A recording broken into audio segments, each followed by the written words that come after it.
sector, but we will only do so if we are properly organized. And when I say organized, what do I mean? I mean, number one, that in the domestic arena, it is incumbent upon us to have pieces of legislation that are sensitive to the realities on the ground. We have already seen the statistics that have been displayed here on artisanal mining and the empowerment of your little miner, whether it is in Geita or Mirerani, and we have seen how that has helped improve the immediate lives, has improved the domestic environment in a manner that now informs the policy decision and direction of the Tanzanian government, which therefore tells us that if you are bold, then you can make changes which will inform and transform and revolutionize the benefits that are derived from mining. In the early days, you'll be victimized, and I am aware because I was keeping tabs on this. When Acacia was being asked to pay back tax by the Tanzanian government, the international community, not in their collectivity, but aspects of it, were telling Tanzania, you are now creating an environment that is hostile to investors. You are now creating an environment that does not allow investors to function. But it is still true that there is no gain without pain. History has demonstrated that not once, not twice, but times without number. But it is also incumbent upon Tanzania to know that you can only go so far in that direction. Going forward, there is wisdom and necessity to ensure that we now begin to negotiate and to deal with these companies from a regional perspective, so that if they run away from Tanzania, they do not find a different ecosystem in Kenya, which is different from Tanzania. They do not find a different ecosystem in Uganda or in Burundi or in Rwanda or in the Democratic Republic of Congo. The oxygen they breathe must be the same across the region. And I think that, in my view, is what the East African Parliament should be doing, so that when we are issuing our protocols, we have a protocol that deals with mining. And when we deal with mining in the Great Lakes region in that regard, then we are sure that we are telling them this is what we are going to do when we talk about the social benefits that are going to be derived. When you are mining in a particular area in Geita, these are the things that we want you to do. We want to ensure that some of the profits are deployed to deal with health services. They are deployed to deal with education. They are deployed to deal with the environment, because environmental devastation comes with mining. They are deployed to ensure that we have opportunities. They are deployed to ensure that we have transfer of technology.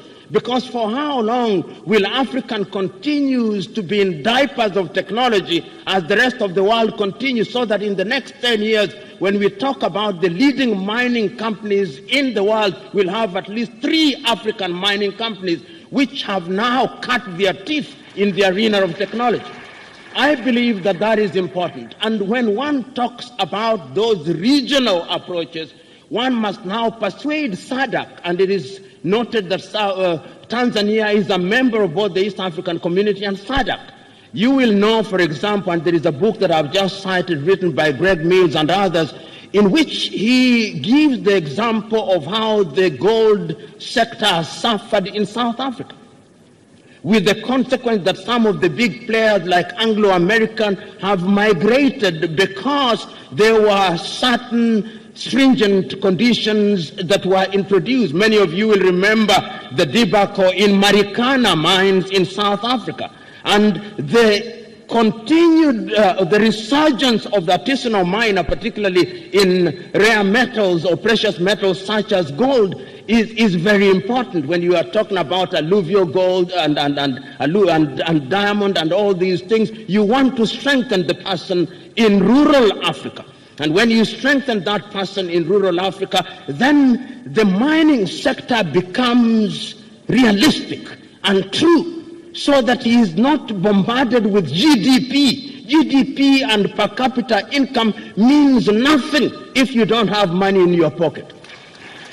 I was listening to the director of the African Development Bank, Dr. Akinwumi Adesina of Nigeria, and he said something that I agree with, that nobody eats the GDP. It is not edible. GDP is not edible at all. What people eat is money in their pocket. And these are the socio-economic benefits that we want to have in Africa. And when one talks about money in people's pocket, it means that we now have the ability to have disposable income. And when we have disposable income, it means that we begin to save. And when we begin to save, then we are growing our banking sector. And when we are growing our banking sector, it means that our monetary sector is also improving. And it means, therefore, that we are reducing hunger. And when we improve our nutritional level, then you can see the domino effect, that infant mortality will go down, maternal mortality will go down, and you will find that life expectancy goes up, and you will discover that the burden on our health sector is also reduced. And in that regard, you can see a myriad of socio-economic benefits that will come into play. I'm aware that I was only supposed to tease out these issues, therefore I'll draw to the end of my submission so that my other friend will contribute and cross-fertilize my thoughts. And how do I conclude? I conclude by saying that I am beginning to see things in Africa that tell me that Africa can actually derive benefit from the mining sector. We have spoken for too long. And when you move across Africa, you see every country has a vision. Tanzania has its own vision. Nigeria had a vision which was a 2020 vision. I was telling them the time has now run out. Now the last vision was a mirage. Now we have to have another vision. Kenya has a vision 2030. I think Rwanda has a vision 2036. And all of us have vision. But the beauty now is that Africa is beginning to recognize that we must have a continental vision. For those who are Afro-pessimists, they think that that is a bad thing. Africa Agenda 2063, broken down in its various components under the 7 pillars on which it stands, is telling us that we are going to be a middle-level economy across the continent, and that we are going to leverage on different sectors such as the mining sector. I can't agree more. And the mining sector will only make sense if there is value addition. It doesn't and has never made sense to me that the price of diamond is determined in Antwerp in Belgium, and they don't produce even a morsel of diamond. They don't.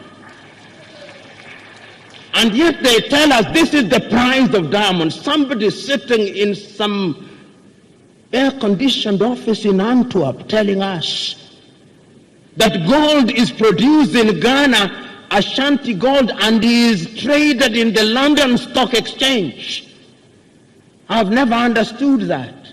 Perhaps I'll be made to understand during this conference. And I'm saying that that can only happen in the context of a continental approach. And very lastly, the Africa Continental Free Trade Area.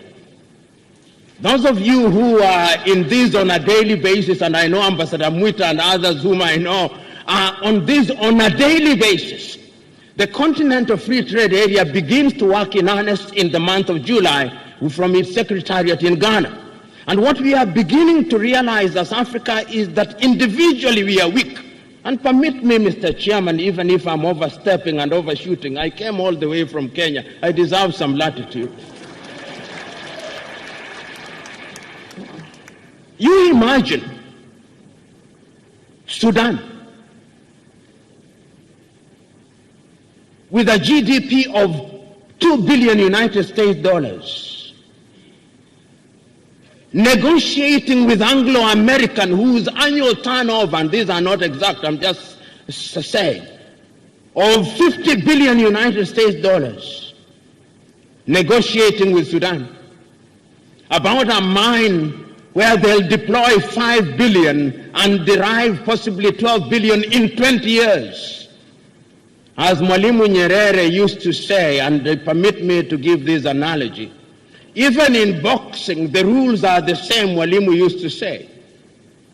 But you can't have a lightweight and a heavyweight in the same ring on the argument that the rules are the same. He used to say that if you have a lightweight and a heavyweight in the same ring on the same rules, then that is no longer boxing, that is murder. And I'm suggesting to us that going forward, therefore, we can only derive the benefits continentally, remove the tariff and non-tariff barriers, have common standardization, have common rules of engagement, have common rules of deployment. Then what we call broad socio-economic benefits will begin to emerge. And let me tell you, the benefits are monumental. Permit me to list them as the last item. Your health services will be improved because of the income that we derived. Your schools will improve. And I've already said your infrastructure will improve. And I've already said there'll be employment, and not only employment, we will have innovation and invention. And we are now talking about the fourth industrial revolution. In order to participate meaningfully in the fourth industrial revolution, we need resources. So, ladies and gentlemen, one can talk until the cows come home. But the cows will come home in the next 11 hours. I do not intend to speak for that long. My remit is simply, as I think I have, to isolate these issues and to say that holding all factors constant, we will not grow. But if we begin to think differently, if we begin to think without the box, not outside of it, then I think Africa can derive benefit from the mining sector. Yesterday, a friend of mine told me, whether it's true or not, I do not know, but even if it is not true, it makes my point, that the United Arab Emirates have a ministry called the Ministry of the Impossible. I think African governments need to have that ministry, where the role of the minister, Mr. Minister, perhaps they should add you that docket, where your only role is to think on a daily basis about the impossible and how it can be made possible. Thank you very much. Ni makofi hayo kwa Profesa Lumumba mara baada ya kumaliza hotuba yake. Amewachekesha wengi hapa akizungumzia kisa ambacho amekutana nacho kuhusiana na wizara ya yasiyowezekana. Anasema anatamani na Afrika na uko na wizara kama hiyo. Na sasa ni mada hii ambayo ameiwasilisha hapa kuhusiana na namna ambavyo bara la Afrika, Tanzania ikiwemo, inaweza kunufaika zaidi na sekta hii ya madini. Tusikilize wachochea mada wakiendelea kuchochea mada hii kwa watazamaji na washiriki walioko hapa. Otherwise, I think he has raised important issues in his presentation at a very global level, but the first very big question that I see, and I know Professor Mkutano yongera kidogo, is the place of Africa in the global mining business industry. I think this is clear. Despite being the producers of many minerals, our place seems to be still very shaky. I think that is an important issue that we need to observe. And of course, he was mindful of the steps that we are making, but very cautiously saying that we don't have to be complacent, because the steps we are making, they're important and useful, but they're really still very small steps. And for us in psychology, we say it is important to acknowledge the steps we are making, because they become source of not complacence, but source of inspiration and encouragement.